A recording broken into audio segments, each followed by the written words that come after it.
Le courage, vitesse, élégance, esprit.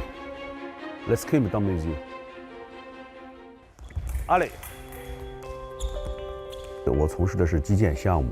Je suis escrimeur. Le pays berceau de l'escrime moderne est la France. Le père de l'escrime moderne, Pierre de Coubertin, était également un escrimeur français.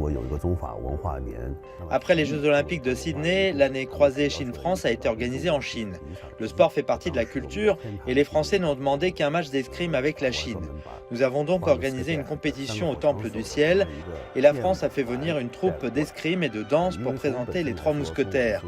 Comme j'étais toujours en compétition, je pensais que la compétition consistait à gagner ou à perdre tout simplement et directement.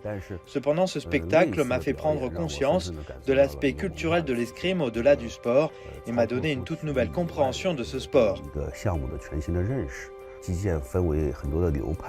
Il existe de nombreuses écoles d'escrime différentes. En Europe, il existe des écoles russes, françaises, italiennes, etc. Bien que les mouvements soient similaires, le style pratiqué par chaque école est différent. Au niveau de la compétition, nous les Chinois cherchons un style qui nous convient. Nous avons combiné ces styles avec des caractéristiques chinoises. La France est la représentante de l'escrime traditionnel.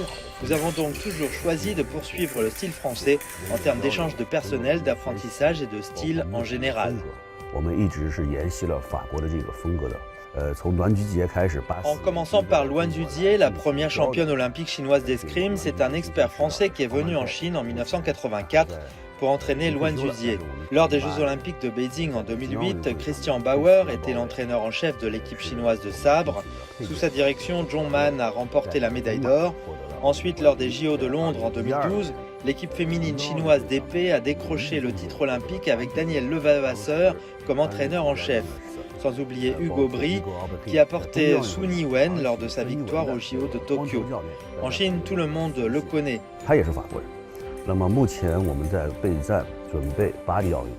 En ce moment, nous nous préparons pour les JO de Paris et notre entraîneur de sabre, Frédéric Bellac, est également français.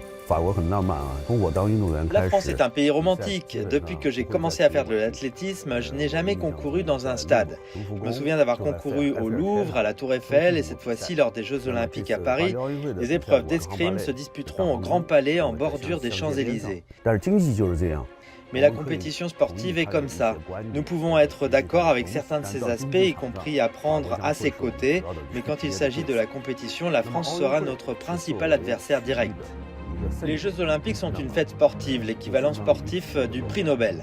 Auparavant, la devise des Jeux Olympiques était « plus vite, plus haut, plus fort » et récemment, le président Thomas Bach, également champion d'escrime, a annoncé l'ajout du mot « ensemble ». Je suis convaincu qu'au fur et à mesure, plus de qualités seront incluses. Obtenir la qualification des JO est la tâche primordiale pour l'instant. Tous nos escrimeurs et tous nos athlètes participent aux compétitions pour obtenir des points. Il y a maintenant beaucoup d'épreuves, nous devons nous battre sans faiblir jusqu'à la fin du mois de mars de l'année prochaine pour décrocher la qualification et puis la prochaine cible, ce sera la médaille d'or olympique.